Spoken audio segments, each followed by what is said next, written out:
Before we step into the darkness, do one thing. Like this video.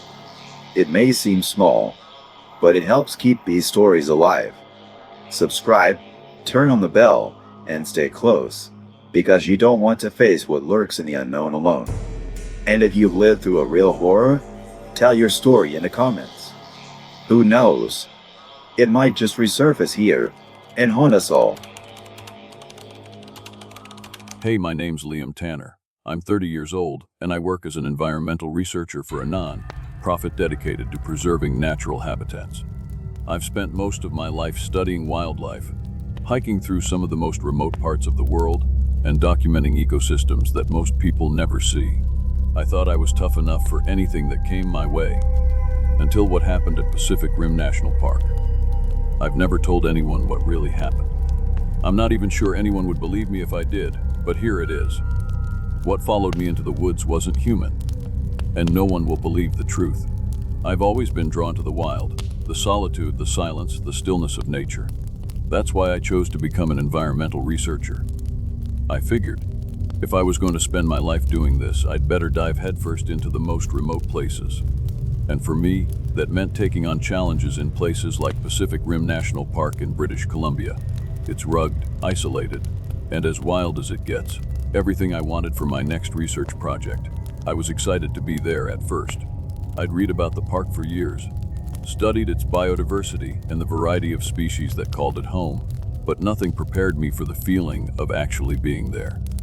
The air smelled rich with the scent of pine and earth, the fog rolled in off the ocean in thick sheets, and the towering trees seemed to whisper secrets as the wind moved through them. It felt like stepping into a different world. The locals, though they were different, quiet, reserved. I'd be careful if I were you, an old fisherman named Greg told me one evening as we sat by the docks. Not everyone who goes up there comes back the same. Yeah, sure, I said with a chuckle. I wasn't one to buy into superstitions. The idea of some creature lurking in the forest. Maybe that worked for horror movies, but not for me. I was here to study the ecosystem, track the species I was hired to research, and move on to the next project. Simple. Greg didn't look convinced. He just stared at me for a moment, his wrinkled face unreadable before shaking his head. I've seen things up there, things that don't belong. I laughed it off, of course. I always did. I didn't believe in the ghost stories or the myths. I was trained in biology, not in folklore. I believed in what I could measure, what I could see with my own eyes. The first few days of my trip were blissfully uneventful. I was doing exactly what I came to do, tracking wildlife, collecting data, taking pictures of the dense forest. But as I ventured deeper into the park, the forest seemed to get quieter, colder.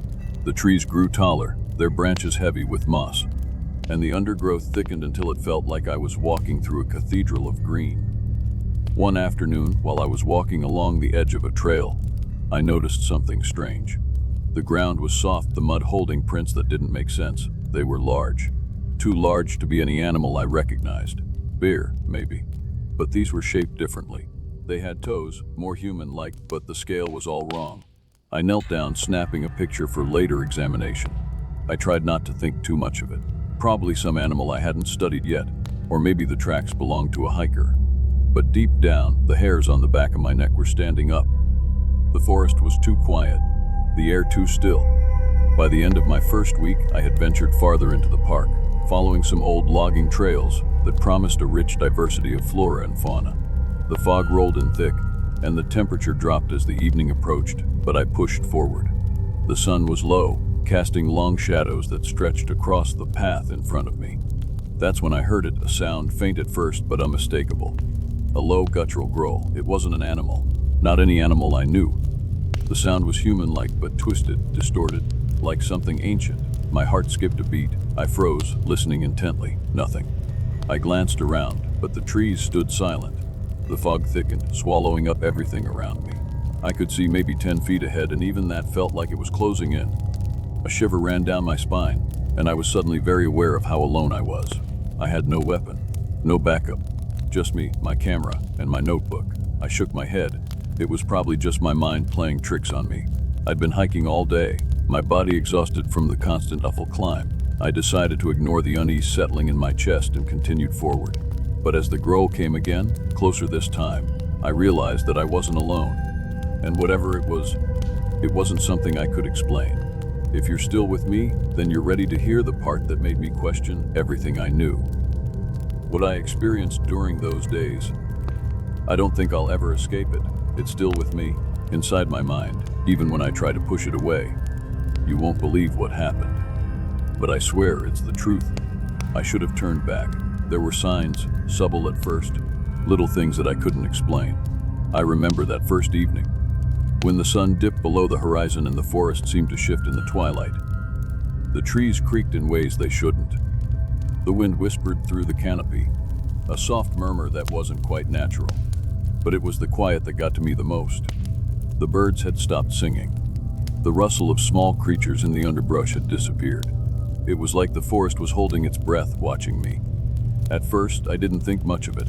I was here to do my job, to study the ecosystem. And I wasn't about to let a little weirdness stop me. I set up camp near the base of an old fir tree, the dense brush all around me, and the air heavy with the scent of wet earth and pine. I pulled out my journal and began making my notes as I always did. The usual quiet hum of nature began to return, and I thought nothing of it. But then, in the deep silence, I heard something, footsteps, slow, measured, but they didn't sound like an animal's. They didn't have the same rhythm. It was almost human, but not quite. I stood up, straining to listen. Nothing. I grabbed the flashlight and swept it through the trees, scanning the dark. There was nothing there, just the gnarled shapes of branches stretching toward the sky. I laughed it off. Just your imagination, I muttered to myself. But that laugh didn't feel right in the stillness. I thought I heard a twig snap behind me. I turned nothing. The next day, I decided to hike deeper into the forest. It wasn't just for research anymore. It was like something was pulling me in. A strange curiosity. I had to see what was further out. I needed to prove there was nothing here, nothing to fear. But as the trail became more narrow, the air around me thickened. I felt the hairs on the back of my neck rise. The further I went, the more the shadows seemed to deepen. The forest felt too thick, too alive with something I couldn't understand. And that's when I saw it. At first, it was just a flicker in the corner of my eye, a flash of movement behind a cluster of trees. I turned my head quickly, but whatever it was, it vanished. I told myself it was a trick of the light. I kept walking, trying to ignore the nagging feeling in my chest. Then, I found something strange. A campsite. It was well off any trail. Buried deep in the underbrush, the tent was torn, the material shredded like something had clawed its way through. Scattered around it were items. Clothes, tools, a lantern. But the most disturbing part, there was no sign of a struggle, no sign of the person who had been there. Everything had been left behind in a hurry, like someone had fled. I knelt down, feeling the chill in my spine as I touched the fabric of the torn tent. There were claw marks, deep ones, far too high to be made by a bear or any creature I knew. And the smell, it wasn't the usual scent of damp wood or moss. It was something metallic, like blood, but not quite. My heart raced. I knew something was wrong, but I couldn't turn back, not now. I pushed forward. The path grew steeper, the trees thicker. The air was colder, and I realized how much further I had gone from the trail. That nagging feeling from before intensified, and then I heard it again, the footsteps. I froze. They were behind me. Not a sound I could explain. It wasn't the rustle of leaves or the snap of a branch. It was deliberate, measured. Footsteps. I turned, my pulse quickening. Nothing, no one. Just the shadows of the trees. Get a grip, Liam, I whispered to myself, gripping my flashlight harder. But it wasn't over. As I continued deeper, I started noticing more signs. Deep scratches on the bark of trees, jagged and unnatural. They seemed to lead in the direction I was headed, as though someone, or something, had carved its way through the woods. The deeper I went, the stronger the feeling that something was following me. Something that knew exactly where I was going.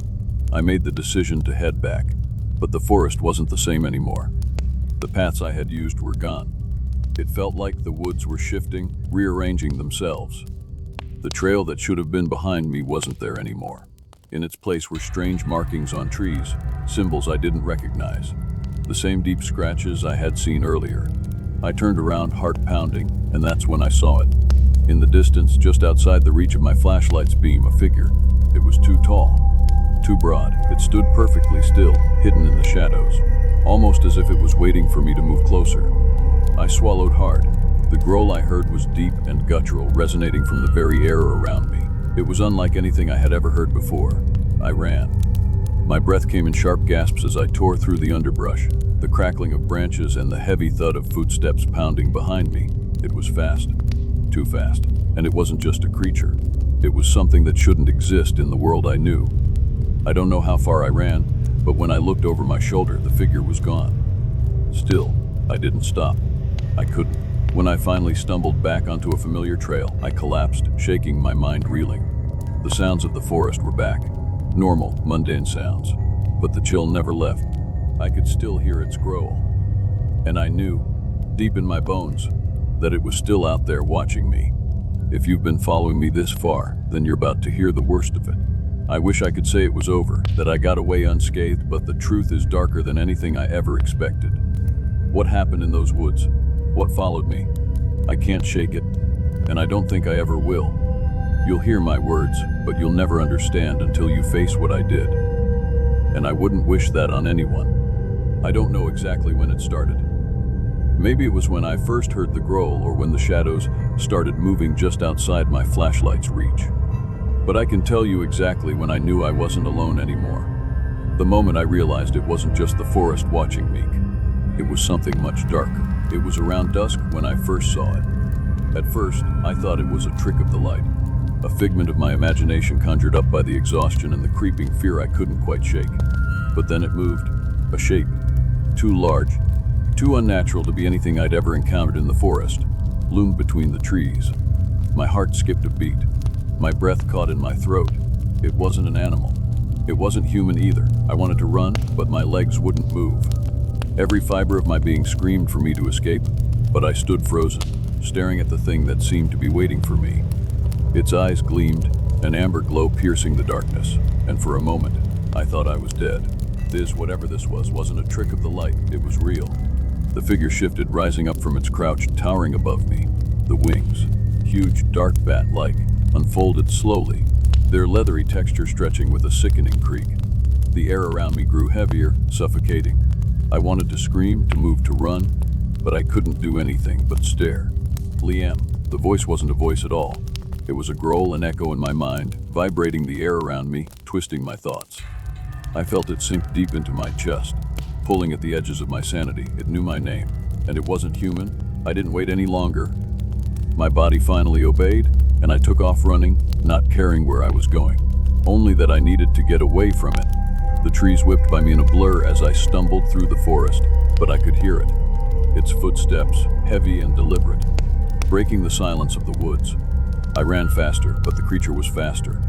I could feel its presence, smell its putrid breath, even though I never turned to look. My lungs burned. My body screamed for rest, but I couldn't stop. I had to survive.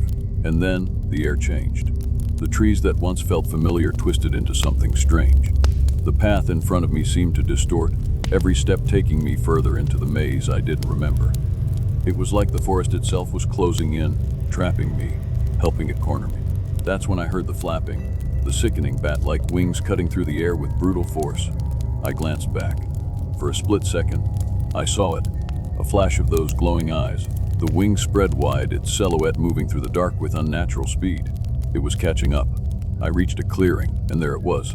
My only hope, the gorge. The narrow ravine cut through the earth like a scar, steep walls rising on either side. It was the only place that could slow it down, maybe even stop it.